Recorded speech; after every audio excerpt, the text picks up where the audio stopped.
on passe directement à la seconde intervention. Et donc, je suis heureux de voir que Catherine Vogel a accepté d'être parmi nous et qu'elle vient porter au cœur de la réflexion sociologique l'œil du collectionneur. Pas très sociologique. Moi, je vais parler en historienne de l'art. Les recherches de Christophe Pomian sur l'histoire du collectionnisme m'ont toujours fasciné, inutile d'y revenir, ça a magnifiquement été évoqué déjà, donc je ne vais pas m'attarder sur les raisons pour lesquelles moi, personnellement, les recherches de Christophe Pomian dans ce domaine m'ont fasciné. Je ne suis pas moi-même une spécialiste de ce domaine, mais parce que, en tant qu'historienne de l'art, historienne du dessin, la question du comment se sont constituées les collections et comment elles nous sont parvenues a toujours nécessairement accompagné mes enquêtes.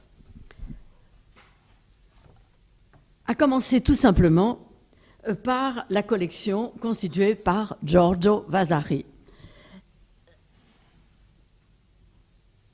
Dès le début de sa carrière, avant même d'écrire, avant même d'être un écrivain des vite, Giorgio Vasari a collectionné, amassé. Donc, avant même 1550, puisque c'était la date de la première édition des Vite de Vasari. Vasari accumula ses dessins dans ce Libro dei disegni qu'il cite de nombreuses fois dans les textes des vies des artistes. Il y avait de l'avidité chez Vasari, une passion individuelle, mais déjà le sentiment que le trésor ainsi accumulé devait retourner au prince. Et c'est ce qui se passa au lendemain de la mort de Vasari. Son neveu immédiatement apporta au grand-duc Cosimo de' Medici un volume du Libro dei disegni, Le Prince. De même, quant à l'apogée du règne de Louis XIV, le banquier Evrard Jabach fut amené, pour des raisons financières, à céder sa fabuleuse collection au roi Louis XIV. Les contemporains n'en furent pas tellement étonnés. On savait que ça ne resterait pas toujours entre les mains de ce personnage très riche, très puissant, et on disait « tout cela ira au roi ». Et c'est ce qui s'est passé. Jabach dut céder sa collection, et cette situation de dépendance du collectionneur, pourtant déjà bien placé socialement dans un milieu hautement privilégié, face au sommet du pouvoir, fait partie de l'enquête de Christophe. Pardon, je dis Christophe parce que c'est aussi un vieux collègue pour moi. Donc, sur l'histoire des collections dans les sociétés occidentales d'aujourd'hui. Pour cette raison, lorsque j'eus l'occasion d'organiser une exposition de dessins exclusivement de collections privées, dessins baroques italiens, j'ai vraiment souhaité que ce catalogue soit préfacé par un texte de Christophe Pomian pour montrer, enfin pour manifester son point de vue sur la question actuelle du collectionnisme.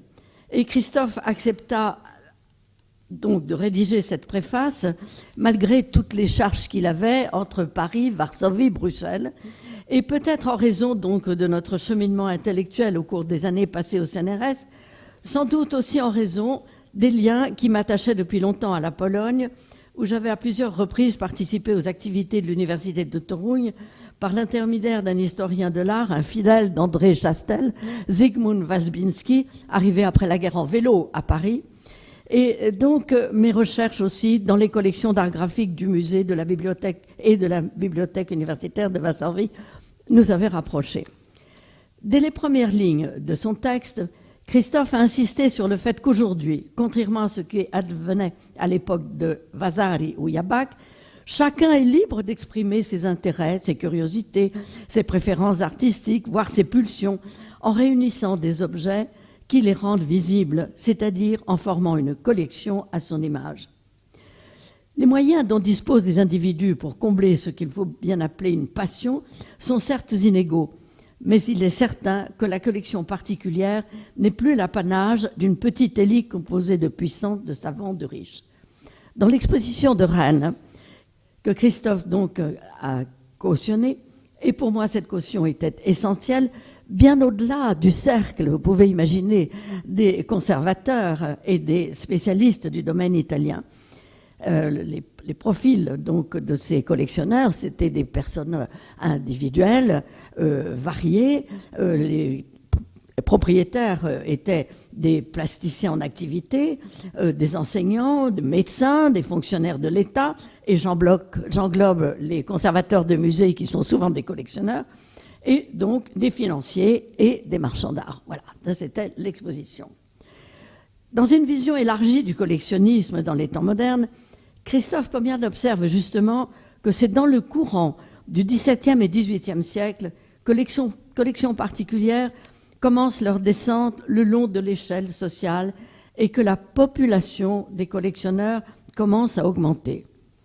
La vogue de la curiosité antiquaire prend son envol dans les provinces unies. À l'époque, le pays le plus urbanisé et le plus alphabétisé de l'Europe. Christophe Pomian avait choisi de reproduire dans le catalogue la planche du cabinet de curiosité de Lévinus Vincent. Le perfectionnement des techniques de l'impression des images, produites désormais à une échelle quasi industrielle, permettent aux estampes de la reproduction et aux reproductions d'arriver dans les intérieurs, même relativement modestes. Jean-Christophe Robien, président du Parlement de Rennes, commanda lui-même une représentation hétéroclite de son cabinet, commanda à ce peintre tout à fait étonnant, Jean Valette Folgore, dit Valette Penot, spécialiste du trompe-l'œil à la gravure, dont nous avons ici le tableau Musée des Beaux-Arts de Rennes. Le plus grand collectionneur des dessins du XVIIIe siècle, Pierre-Jean Mariette, auquel on a rendu hommage il y a quelques jours avec Pierre Rosenberg, qui a publié le catalogue des dessins italiens de cette collection Pierre-Jean Mariette. Pierre-Jean Mariette n'était pas trompé à propos des gravures, et il cherchait lui-même des feuilles, il avait des grandes feuilles, Michel-Ange, Raphaël, etc., mais il s'intéressait énormément aux dessins de reproduction en gravure. Et ce n'était pas toujours facile de trouver le dessinateur adapté. L'exemple ici, c'est celui de Sante Pacini, dont Mariette avait 20 dessins, et qui ne sont pas de grands chefs-d'œuvre, mais qui étaient faits pour reproduire les œuvres importantes du patrimoine florentin. Quand éclate la Révolution française, qui aura un puissant impact sur l'histoire des collections particulières dans presque tous les pays européens, elles ne sont plus depuis longtemps l'apanage des aristocrates, des dignitaires ecclésiastiques, des financiers, des artistes et des savants aux revenus élevés. Et Christophe Pomian a voulu reproduire dans le catalogue cette image emblématique des daumiers, des amateurs d'estampes. On trouve maintenant les collectionneurs parmi les bourgeois, apothicaires, juristes, dans le bas clergé catholique et protestant.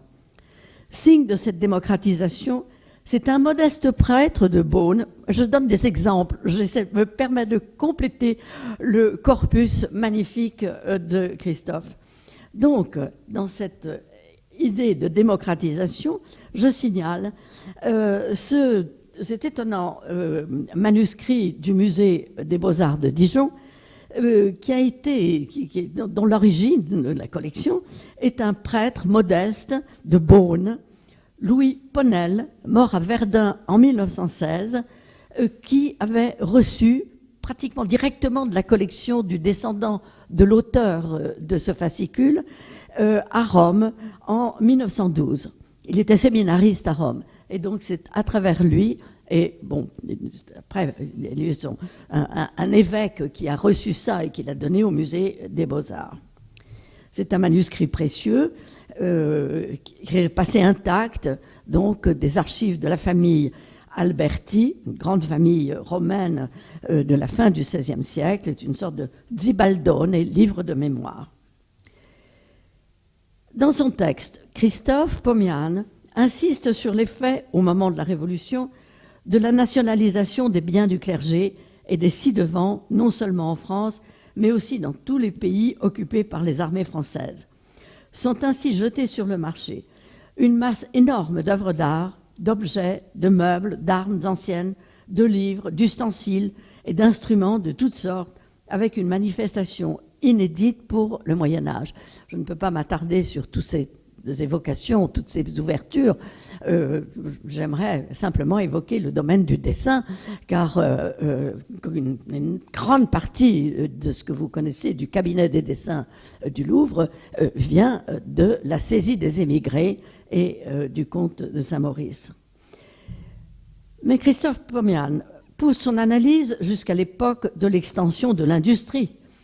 Il souligne aussi les bouleversements qu'elle entraîne, spécialement dans la transformation de l'environnement, provoquée par la concurrence victorieuse que les marchandises industrielles, fabriquées en masse et de ce fait bon marché, font aux produits de l'artisanat. Il s'ensuit un déplacement d'intérêt, par exemple pour les paysans, les costumes, les chants, les danses, mais aussi les habitations, les meubles, les outils. Ce mouvement, amorcé durant le XIXe siècle, a conduit, je pense, à la création en 1937 du Musée national des arts et traditions populaires, promis par Paul Rivet, lui-même foncièrement antipétiniste, mais grand découvreur justement de tous ces domaines jusque-là négligés. Entre ici le rôle de l'économie, qui détruiront l'industrie fondée sur la prééminence du charbon et de l'acier et les modes de vie qu'elle avait imposés. On assiste aussi à de nouveaux types de mécénat, et je pense au cas que je vous présente ici de cette forge de la vallée de la rivière de la Vézère, forge qui fut édifiée en 1521, qui était tombée tout à fait en ruine, et qui, par le mécénat d'une famille qui a préféré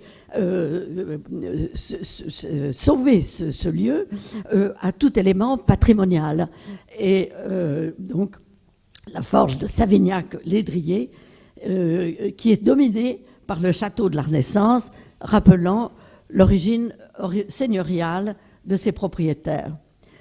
Cette forge figurait parmi les grosses forges de bois qui, sous l'Ancien Régime, produisaient de la fonte et du fer à l'aide d'un haut fourneau et d'une raffinerie. Classé monument historique en 1979, donc passé pour un franc symbolique au Conseil général, la forge de Savignac-Lédrier fait l'objet d'un programme de restauration et de mise en valeur destiné à parfaire l'accessibilité au public sur le site emblématique de l'industrie sidérurgique du Périgord vert. Le logement ouvrier, aussi nommé cantine, a été réhabilité. Dans le contexte de cette transformation rapide, en moins de 3 siècles, des sociétés européennes, toutes les productions humaines sont devenues des articles de collection. Dans son introduction au catalogue de l'exposition du Musée des Beaux-Arts de Rennes, Christophe Pomian illustre son propos par l'image de la collection des voitures Schlumpf. À la voiture, magnifique collection, extrêmement importante, au musée de l'automobile de Mulhouse. Alors, je dois vous dire que dans un catalogue de dessins anciens, baroque, l'image des voitures Schlumpf a fait un certain effet. Je ne sais pas si tous les historiens d'art ont compris le message que j'ai voulu faire passer grâce à Christophe. Donc, une collection tout à fait étonnante, la plus importante des voitures du monde, plus de 500 véhicules, dont 430 elles-mêmes classées aux monuments historiques. 14 Rolls-Royce, plus de 120 Bugatti. Le musée, qui est hébergé dans une ancienne usine de filature textile des frères Schlumpf, datant de 1880, donc est également classé aux monuments historiques et s'étend sur 20 000 mètres carrés. Cela méritait un beau coup de chapeau dans un catalogue d'histoire de l'art. Je ne dois pas être longue, je ferai mienne la conclusion de Christophe Pomian, donc à ce texte. Les médias qui ne s'intéressent qu'au sensationnel parlent des collections quand elles appartiennent à des milliardaires et que les objets qu'elles contiennent atteignent dans les ventes des sommes astronomiques. Mais pour l'historien de la culture, passée et présente, aussi importante que les grandes collections avec leurs chefs-d'œuvre, qu'il ne saurait négliger, sont les petites collections de gens modestes et leur diffusion dans le tissu social.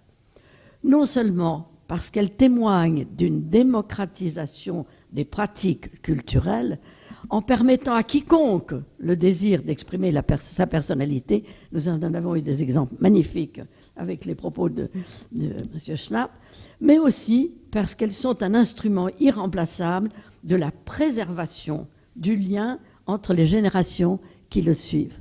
Merci à Christophe Pomian.